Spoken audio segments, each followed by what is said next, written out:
Bienvenue à tous. Les centrales thermiques en fonctionnement convertissent la chaleur en électricité à l'aide de machines en circuit fermé qui fonctionnent en continu sous des contraintes de pression et de température.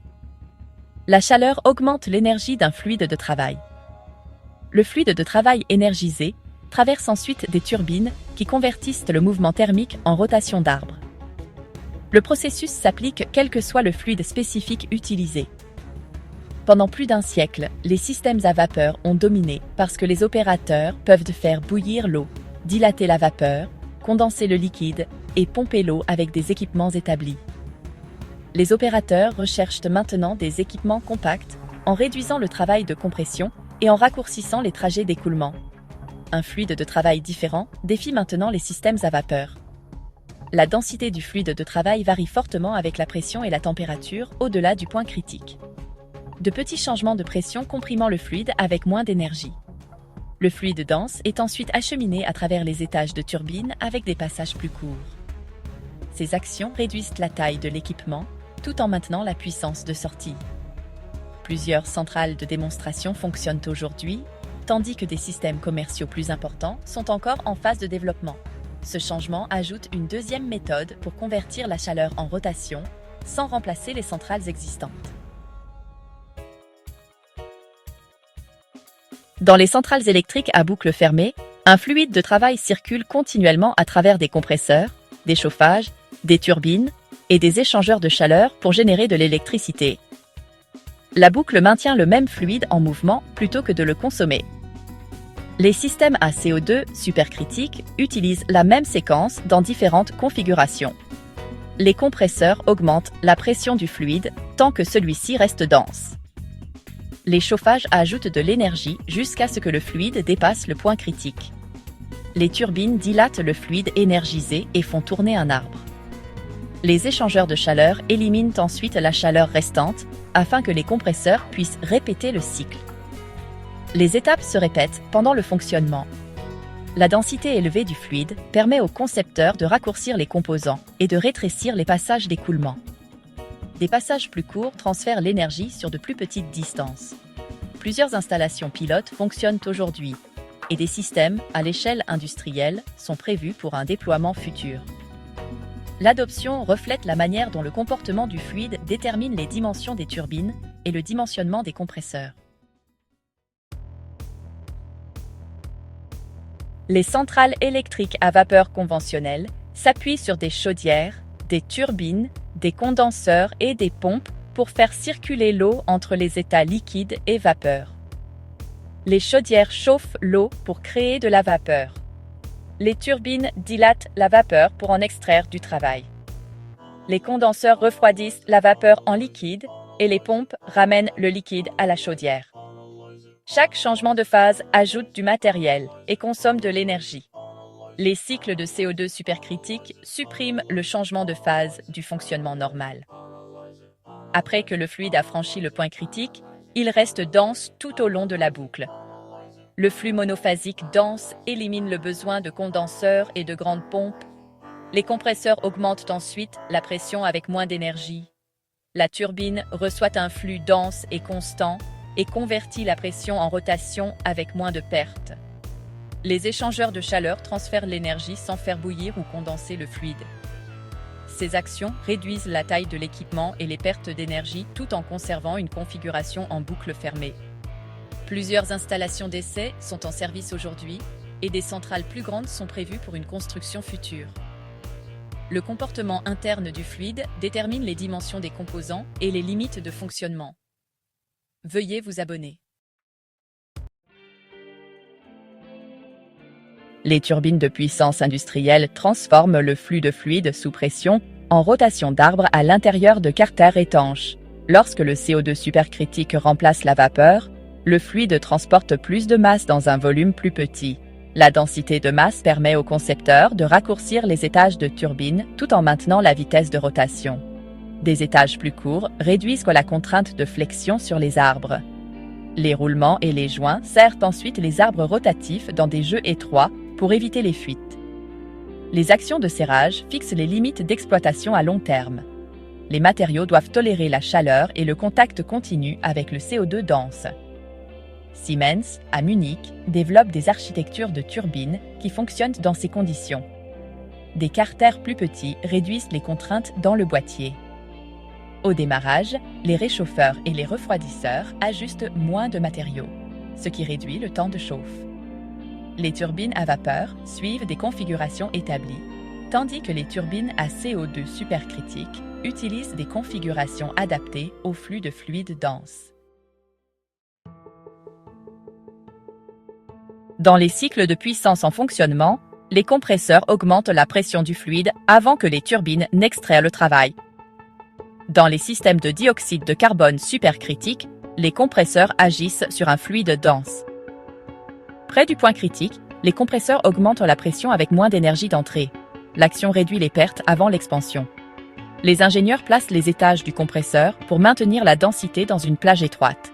ABB, Zurich, produit des systèmes de compresseurs pour ces conditions. Les systèmes de contrôle régulent la pression directement à chaque étage. Une énergie de compression plus faible laisse plus de chaleur disponible pour les turbines. Les systèmes à vapeur utilisent des pompes pour déplacer le liquide après condensation. Les cycles de dioxyde de carbone supercritique acheminent plutôt le fluide dense à travers des compresseurs compacts qui maintiennent un flux continu.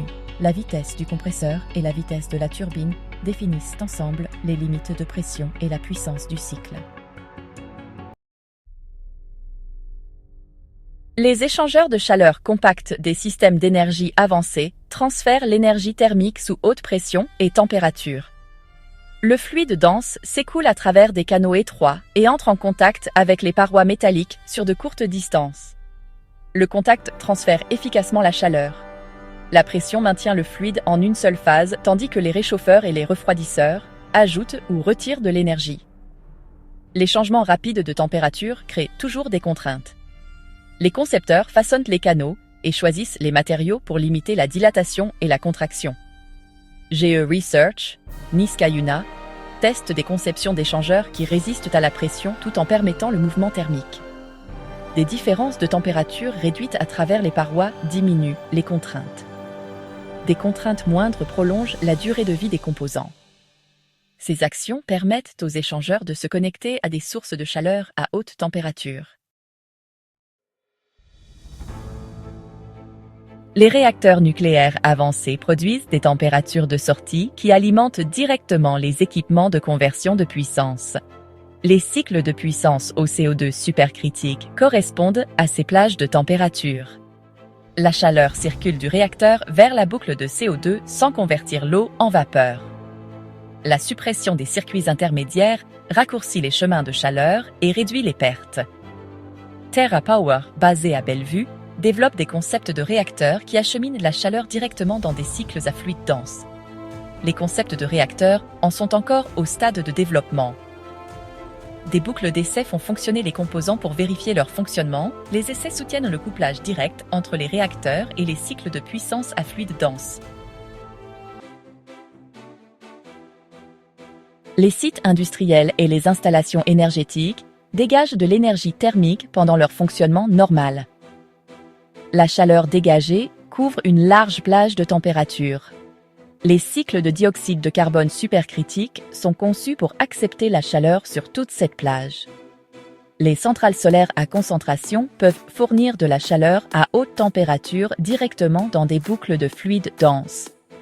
Les processus industriels libèrent de la chaleur résiduelle à des températures plus basses. Les cycles à fluide dense sont toujours capables d'extraire de l'énergie, car les compresseurs et les turbines fonctionnent efficacement avec un flux dense. Les laboratoires nationaux Sandia à Albuquerque gère des installations d'essai pour ces applications. Les turbines convertissent la chaleur récupérée en rotation et l'équipement compact s'adapte aux sites exigus. Toutes ces actions démontrent que les cycles de dioxyde de carbone supercritique peuvent accepter plusieurs apports de chaleur. Les équipements électriques pressurisés fonctionnant avec des fluides denses doivent rester étanches et contrôlables sur de longues périodes, ce qui est absolument essentiel. Les structures de confinement sont conçues pour maintenir la pression et bloquer toute fuite. Les joints d'arbre isolent les pièces rotatives tout en permettant le mouvement. Les systèmes de contrôle sont utilisés pour réguler la pression et la température lors des changements de charge. Les matériaux eux-mêmes doivent résister à l'interaction chimique et à la fatigue pendant l'exposition. De nos jours, les tests mesurent la durabilité plutôt que la simple fonction de base. Les heures de fonctionnement génèrent des données qui aident à définir des marges de sécurité. Les ingénieurs continuent de repenser les joints et d'ajuster les contrôles pour gérer toute contrainte observée. Toute cette séquence reflète les technologies énergétiques antérieures qui se sont stabilisées grâce à un fonctionnement prolongé.